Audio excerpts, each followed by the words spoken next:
Tonight on the BigFooty Blues podcast, we preview Friday night's big clash against Collingwood. And we hit the boards to find out your funniest and strangest superstitions before a match. All that and more, coming right up. Very superstitious, writings on the wall. Very superstitious, letters about to fall. And welcome back to the BigFooty Blues podcast and our Round 7 pre-game pep talk. I'm ODN, and for your listening pleasure, I am joined by... She has barely been sighted on the board since choking on a grape on Sunday night, but she is counting on there not being any choking Friday night. It's Bluebell. Good evening, everyone. Hey. He's just returned from visiting the penitentiary where he imparted his knowledge on the Collingwood Board podcast last night. It's good to have you back, happy dude. How's it going, you old campaigner? And red-faced and a little miffed at the editing on Monday night after having to explain to Papa Homer she only licked a piece of bedroom furniture. It's the hopefully calm down Mebby. Hi, everybody. Hey, Mebby. I'm not saying anything incriminating tonight, whether it's in context or not. Oh, good luck with that. And Shandog isn't here tonight, and I am reliably informed by Mebby that his wife had taken him out for pillow fighting lessons. So good luck, Shandog. Give him hell, mate. He's got him on a bit of a short leash. Oh, Leafy. He better mix in with the rest of the girls, or he's going to be in the doghouse tonight. You guys are so punny. I know. More dad jokes. Yeah. Look, let's just start out with a little bit of blues in the news items. Carlton will run out in the new Heritage Guernsey for the first time this season, tomorrow night. The Guernsey features the iconic CFC crest worn by the likes of Dool, Silvani, Kernahan, and shows the 16 Premiership Cups on the back. And the Guernsey will also be worn in rounds 13 and 23 against Hawthorn and Essendon. Everybody seen that Guernsey? Yep, I bought it. Oh, you already got it? Yeah. I've been wearing mine all year. Yeah, same. Oh, okay. All right. Is that the only one we... Sorry. Is that the only one we're coming out with this year? Was it just the one extra Guernsey? Aren't we wearing the really old one against Adelaide? Yeah, on a one-off. Yeah. And John and Mark Murphy will join the Magpies' Wayne and Mark Richardson in 13th place for most games played by father and sons. Congratulations, Murphys. Yeah, good on them. That list is headed by the Cloak dynasty, but when you narrow it down to father and just one son instead of the multiples, the Murphys will be 10th on the list, which is headed by Essendon's Fletcher, father and son. So yeah, we're coming up in the world. That's a good effort by the Murphys. And his father John, though he wasn't a Carlton player, he was a gun as well. Without any further ado, move on to the preview. So tomorrow night at the MCG, football's most famous rivalry hits the stage. Collingwood have won the past two matches against Carlton, meaning Buckley is undefeated against his former coach. The game's going to have a little bit more spice this year as former fan favourite Dale Thomas runs out in front of the Magpie faithful wearing the mighty navy blue Guernsey, and I suspect he's going to get a few boos. Collingwood are fourth on the ladder with a 4-2 record. Carlton are 16th with a 2-4 record, but it's still only two games. For Carlton, Andrew Carazzo returns from injury in place of Chris Yarran, who's had a bit of a strained hamstring, and probably after last time we tried to play him when he strained his hamstring, it's a good idea to give him a rest for a week. For Collingwood, Dwyer and Williams are in for Solo and Tuvey. Anybody got any thoughts on this game? Happy to. Oh, someone does. Hang on, Shandog. Shandog's back. Sorry, guys, my dog has something to say. Just a minute. I'm really looking forward to this one. It should be a huge game. I was a bit worried after our start to the season that when we approached this game that it would be a bit, dwindling and a lot of Carlton supporters not liking our chances and a lot of Collingwood supporters going, we're going to smash him, who's going to bother? And the crowd sort of lacking and the atmosphere lacking because of that. But after our last 2 weeks, coming back so well and improving each week, and especially Dale Thomas improving each week, and some Collingwood supporters not feeling too confident, I reckon it's going to have a huge turnout. The first time Dale Thomas gets a clear touch of the ball on the wing, hopefully running into an open goal, it's going to be huge. The noise will be absolutely enormous, both with boos and cheers. I wouldn't be surprised to see the Collingwood cheer squad burning number 13 jumpers that they've collected from outside the G beforehand down that end of the G. I hope we beat them. I reckon it'll just be great. It'll be one for the ages, I think. Yeah. Maybe, how do you think we'll go? I'm a little bit nervous, but at the same time, I think everybody lives for a game against Collingwood. I think Daisy would be absolutely relishing this, and every time they boo him, it'll probably just make him work a little bit harder. He seems like that type of personality that would just thrive on it. I think if we can play the way that we have the last 2 weeks and just put in that much effort and leave everything out on the park like we have been, then we've got quite a good chance. I know a lot of people are writing us off, and Collingwood is the clear favourite, and with reason too. I mean, they're 4th and we're 16th. They're not just plucking those stats out of nowhere. But I think we'll win. Yeah, that's it. Bluebell.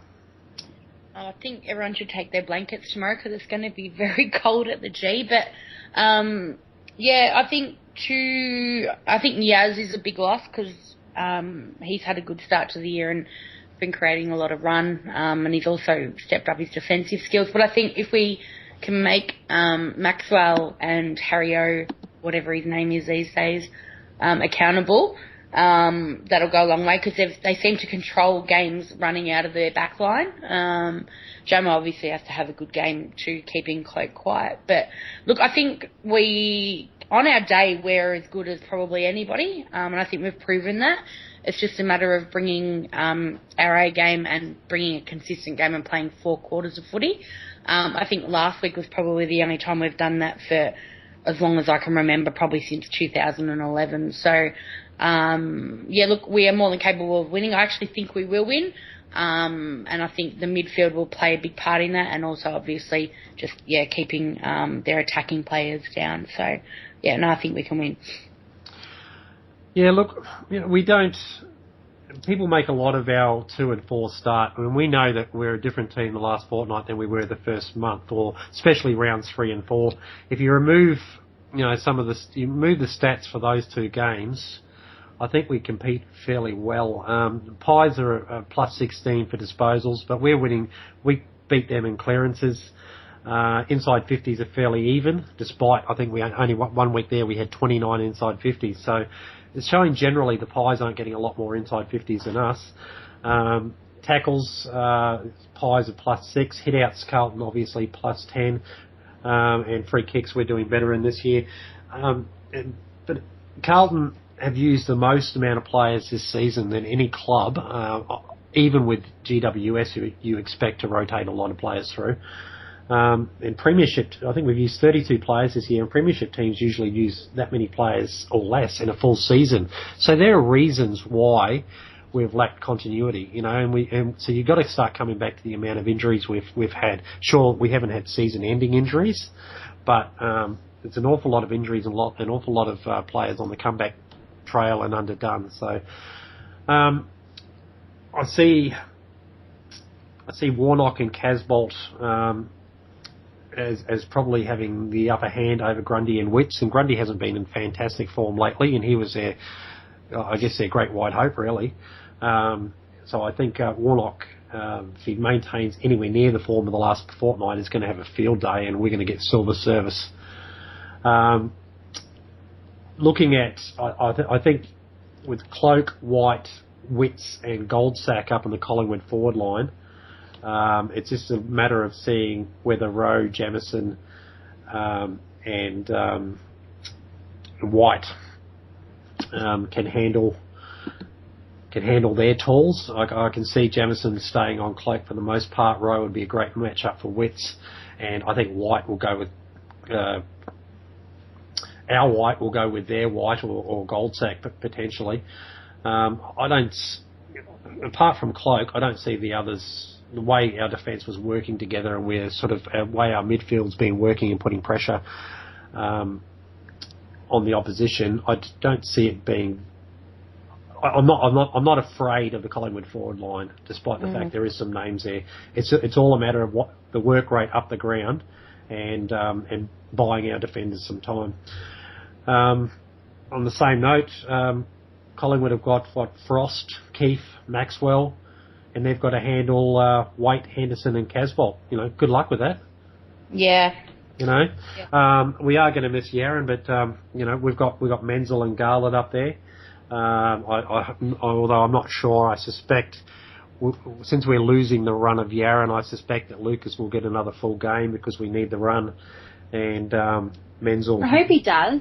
Yeah, he played really well last week. He deserves to. He deserves to get a full game. Yeah, but we'd like to see Menzel get a full game. You'd think they're the two most likely to be sub.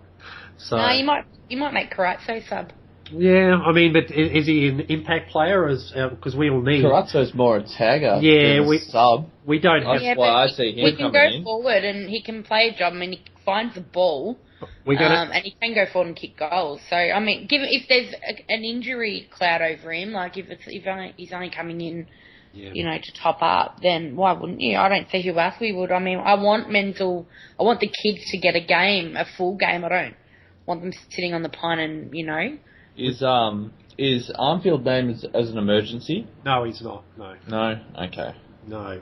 Surprisingly, Tom Bell is named as emergency, and he shouldn't be anywhere near coming back yet. Are you serious? That's ridiculous. I hate how they play. I know they play these little funny mind games to throw off the other team, but it throws me off.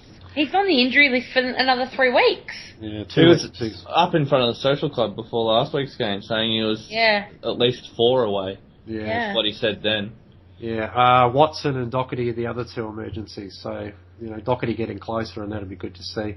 That's good news. Maybe Doherty will come in. That's what I'm thinking, a late change to be the sub. It's going to be wet. They might drop one of our tools. It's going to be hailing, isn't it? Hailing in 15, goals. I think. Oh, hopefully for us. Look, Carazzo is pretty much our only tagger with Curnow out. Yeah. Yeah, that's what we need someone in because I rate. What about McLean?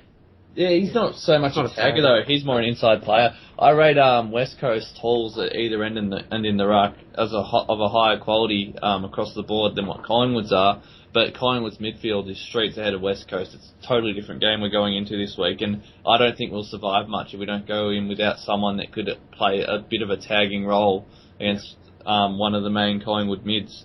Yeah, I really wish we had Curnow for this one. Yeah, Curnow, or even, I'm surprised Casey didn't get the call up because he did quite a good job on players like Watson last year when we played Essendon. I could have seen him coming in. I can see Gibbs going head to head with Pendlebury. Yep. And McLean on ball. If Ball's playing, I'm not even sure. I think he is. And Carazzo will go with probably not Swan. I'd say Beams or Sidebottom. Sidebottom's been right up there lately too. So he played really well last week. Yeah, I think he did. I was thinking maybe if we put Gibbs to Swan. As I think you even posted up already, and after I was asking about it, their stats this year are quite comparable in pretty much every area. Yeah, but Swan likes to go into the forward line, and we really don't want Gibbs having to spend a lot of time in the defensive 50. We want him in the middle of the ground, so I'd rather play him. We know Pendlebury's going to be, for the most part, in the midfield, and that's where we want Gibbs to play and make Pendlebury accountable as well. So he doesn't have to tag him as such. But the way he's the increased intensity he's shown the last couple of weeks, I think he can. They're similar types. Well, Pendlebury's no jet. He's not fast. Yeah. He's not fast, and neither's Gibbs. So I think they're more the class sort of poise all the time in the world type players. So I can see a head-to-head battle with maybe not really ultra close checking, but pretty close. Yeah, because it's obvious. I reckon they'll send McCaffrey to Murphy. Yeah. Yeah, absolutely. Who do you think they'll send to Daisy? I would have thought they'd try to put Beams to Daisy. Yeah. But Daisy hasn't been playing in the midfield. Last week he went up forward. I was rapt. after my tip last week. That was Yeah, good. it'd be or they'd put a side bottom on him when he's standing on the wing. Yeah. Yeah, I think Side bottom. side bottom Yeah. looks like a good one too. Yeah. Yeah.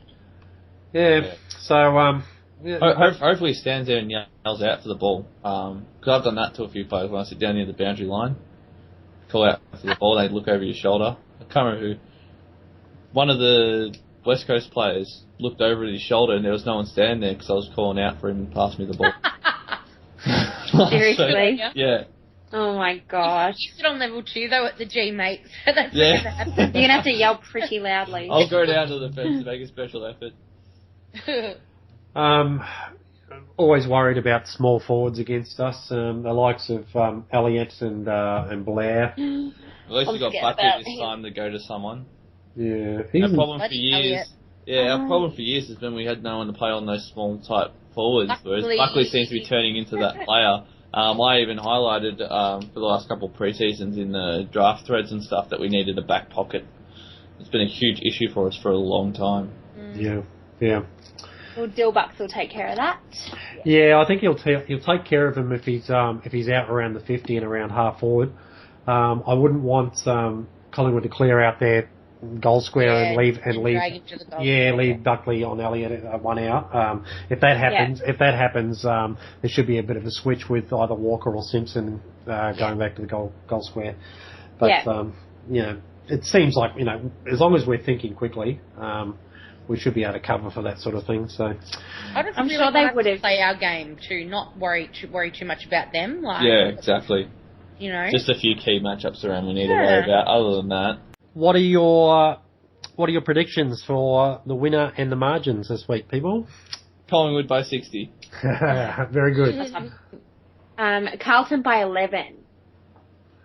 I feel it. I have a feeling. Carlton I've been by. it all week. I reckon. Oh God, I hope it's more than 5 points, but I think it's going to be a close one again. 5 points. Yeah, every time I think of Collingwood, I keep thinking 1979 grand final and thinking 5 points would be nice with a little bit of controversy as well.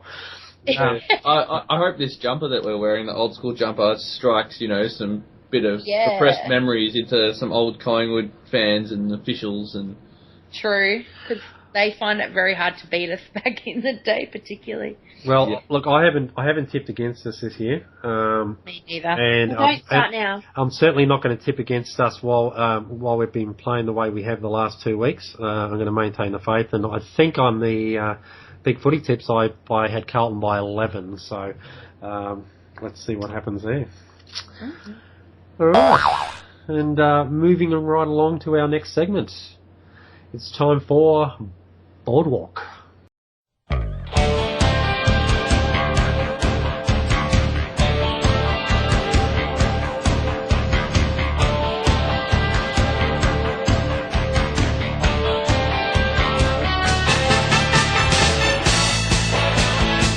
This week on Boardwalk, we've hit the boards again to ask people what are their funniest or strangest superstitions before or during a game. Do you have any? Maybe you have any superstitions? I have heaps, which is a bit embarrassing. I had more when Eddie played for us. But anyway, now I have to be in my seat exactly 40 minutes before the start of the game. So even if I get to the ground earlier than that, I wait and I don't sit down until it's exactly 40 minutes before. And whenever I'm late, we lose. So I'm not changing that. I used to drink out of a Carlton coffee cup that has my name on it every morning of game day.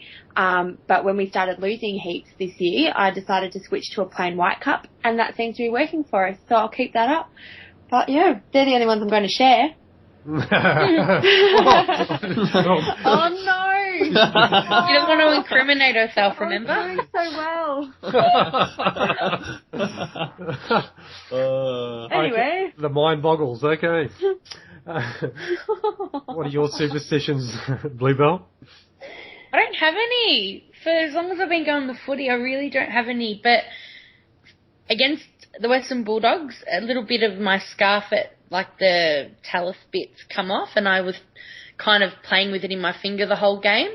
And my mum said to me, "What are you doing with that?" And I said, "I think it's working, just by me playing with it." So I actually put it in my handbag and use it again last week. Well, So, and yes, I've got it again for tomorrow night. So. There is a beer ad on in the States for the NFL where they all it's got someone doing a weird superstition thing, and the thing at the end of the ad is it's not weird if it works. Yes, exactly. See? Yeah, they've got there's one guy, a Denver Broncos fan, who sees them score. He goes, every time I go to the basement to get a beer, we score. And he looks at the basement, he's like, but I'll miss the rest of the game, but I know what has to be done. And so he goes down the basement for the rest of the game. Good. What are your superstitions, Happy D? I have a few. I have to leave Mum's house to get to the game 2 hours earlier. That was Mum's doing from when I was a kid, always being paranoid about getting to Prince's Park on time. With traffic and finding a park and walking from the zoo and all the rest of that. But we've maintained that right through, and we still do that today. Mum had a T-shirt she used to wear from the 80s every single week under a Carlton Guernsey, and she lost it at the start of the year, and we had a horrific start to the year, so we blamed that T-shirt. Still hasn't found it, but we seem to have turned it around. So that's right. I was obviously, at the start, I was predicting us to win by ridiculous margins for the first few games, and that didn't come off. So I decided to tip the Bulldogs by 60 points, and we won. I tipped West Coast by 60 points, and we won. So I'm tipping Collingwood by 60 points. Hopefully we win. When we play a home game at the MCG, we eat a souvlaki before the game. I think that's about it, really. Okay. Yeah, I probably don't have any superstitions anymore myself, but I've regularly used to, have a scarf on, and then we'd get behind them, and I'd think it's because I'm wearing this damn scarf, and I'd take it off, or I'd have my polo on, and thinking, oh no, now the football gods think I'm arrogant, and I take that off, or if I'm recording the game and we're losing, I think if I stop recording, it's like I'm being really presumptuous by recording it, because I only watch winning games back. I won't watch losing games, so I stop recording so that we can get back in front again. Last week I didn't stop recording, and gee, has that recording got a workout? So, but look, we once again we talked to the boards just to ask our loyal listeners what their superstitions are. Did anybody spot any worth reading out? Yeah, my old mate, Blue Boy 25, who I read out last week, has a superstition. So if he's watching at home, I love this. He goes the whole way and wears his jumper, shorts and socks. He would wear his boots, but his wife won't let him wear them inside. And if he's playing away, he even puts white shorts on, which I think is quite funny. And his 4-year-old son copies him now, and he's just waiting for his 1-year-old daughter to jump on board too. So I think that's hilarious. I can just picture this man and his son sitting on the couch in full Carlton regalia, and I love it. I can't believe he even gets the white shorts out. That is so funny. Yeah. Anybody else see any? Yeah, there was someone said something about not watching any old wins throughout the week. So they'll put on, never watch an old game of footy during the week. He'll watch us beat West Coast as many times as he wants, but won't watch any other wins from earlier than that. Oh, okay. I'm not during the week, so you'll watch them on the weekends, but he won't watch old games during the week. Okay. Yeah, so this week he'll keep watching the West Coast game that we just won, but he won't go back any further than that. Oh, well, it's dedication. Quazza says that on game day he has to wear a Guernsey. And if we won last week, I'll wear the same Guernsey I wore for that game until we lose in it. Friday night games are awkward as it means I'm wearing the Guernsey under a work shirt. It's a bit warm. so he has to... That's weird. He has to wear that all day. That's awesome. Shandog has a superstition as well, which I just noticed. And it's I don't know what this blues man is, but when I'm watching at home, I have to lay out a Carlton bar mat on the entertainment unit below the tally, wear some form of Carlton apparel. My old bluesman figurine thingy gets put on the coffee table, and the laptop is plunked down next to it with the game day thread open. So I don't know what this figurine thingy is, but if I were him, some of these games, I'd be closing that laptop. There used to be probably the blonde blue boy. Yeah, that's the one. That's the one it is. Yeah, exactly. That's the one. So it came out years ago. I used to get I had a Christou one and a Silvani one and stuff, but there was also the blue boy one. Yeah. Well, there you go. Or yellow-haired, I should say. It's not quite blonde, is it? No. I have a really creepy one that my friend gave me for Christmas last year. I'll have to take a photo and put it up on the board. It is like the creepiest looking little Carlton figurine I've ever seen in my life, and I don't know what to do with it, so I've hidden it in my cupboard so I don't have to see it. But it's weird. And while we're talking about the boards, people, I reminded on Monday night, I'll remind you again, we do have that Didaka thread for awarding the best Collingwood poster in the lead up to our clash. And that generally encompasses the day after. So if they've been good all week and then they turn into ferals on Saturday, they probably won't win. You still got time to visit that thread and nominate some Collingwood posters. And we've got a banter thread going on at the moment. There's been a few Collingwood posters posting in there. And it's been a pretty good turnout. And also the cranium medal for the BigFooty Blues poster of the year. The voting's still going on for another 2 days, I believe, for the April poster of the month. So if you haven't done it yet, get in and Vote for Immortal Tyrant. I was going to do the exact same thing. we'll have no campaigning. Oh, geez. I was about to say, And you have to back up an old contributor to the podcast, so come yeah, on. exactly. Sorry, there was no Immortal Tyrant on this podcast. Oh, whatever. Before the name I use the word contribute very loosely. and While look, we're on the...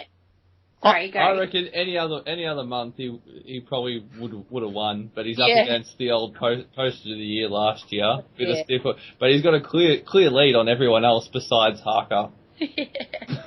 poster of the year last year was Medium Size Red. Was it? I thought it was Harker and Wookie shared it the year before. Okay. But I got my years look, mixed up. while I've got your ears, people, what's wrong with the people on the podcast? Yeah, I mean, vote for me. aren't they really out there for you guys? I've got a feeling me and maybe Bluebell might get our chance. I mean, Have you guys got something lined up? Have you? No, we're just good. Okay. Mevy was nominated for March, but didn't get the gong. And I'm like, No need. she licks salt for you people. Oh, God. No, that was crying out furniture. loud. That was And she's furniture. very helpful for everybody. Like, seriously, why? She lost it to Etzal 1. Someone did call me a public service announcement once. I think it might have been Tony Lynn 15 said, "You're such a public service announcement. You always answer people's questions." And I thought, is that a compliment? I don't know. I like that Tony Lynn. He's got some funny stuff to I say. tried to back off after that and thought, oh, maybe I'm overbearing and I'm too helpful. He's anything he says you can take pretty lightheartedly. He's Yeah. a pretty funny guy. No, I liked it. I thought it was pretty funny. It's an occupational hazard, right? Yeah. Yeah. All right. Unless anybody else has anything else to add, I think we're done for the night, people. Anybody got any last Just words? don't forget that this Sunday there's the Carlton Legends versus Collingwood Legends match at Vizzy. I don't know what time it is because every time I open the website it crashes. But is this a public service announcement? Is this an example of that? I need you to ask the question back. What time does it start? Oh God. Announcement, everyone! Announcement. Yeah, so come along. I did have a Come look say at. hi. I did have a look at the squads that they put on AFL 360, and I thought, the Collingwood are going with some more recently retired players that are still in playing shape. So they're obviously trying. Well, Cooter's playing for us, and he is in fine form. Yeah, he is. He looks better than he used to. He bounced coins off his abs. They've got the dud cloaks playing for them, Collingwood, and or maybe I don't know. Maybe Cameron can switch I was going sides. to say, is at Cameron playing for us? He can switch sides at half time and get kicked up the arse if Satanta's in the crowd. Lose his boot. Anyway, well then, I wish I'd be around to see those games. That'd be great value. They don't tell them those, do they? Well, I'm going along, so if anybody's around, come say hi. Yeah, I might. Depending. Buy me a donut. The old putty donuts. Well, with that thought, we'll say goodnight. Good night, happy dude. Good night, old campaigner. You're the only campaigner on this show, mate. Go Immortal Tyrant.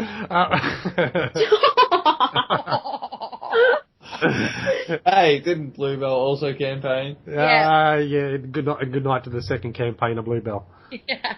Good night, guys. Go Blues. Make some noise tomorrow night, peeps. And good night, Mary. We won't embarrass you this week. As if. I'm sure you've got something up your sleeve. See you guys. We'll see how it all pans out. And good night from me. See you, everybody.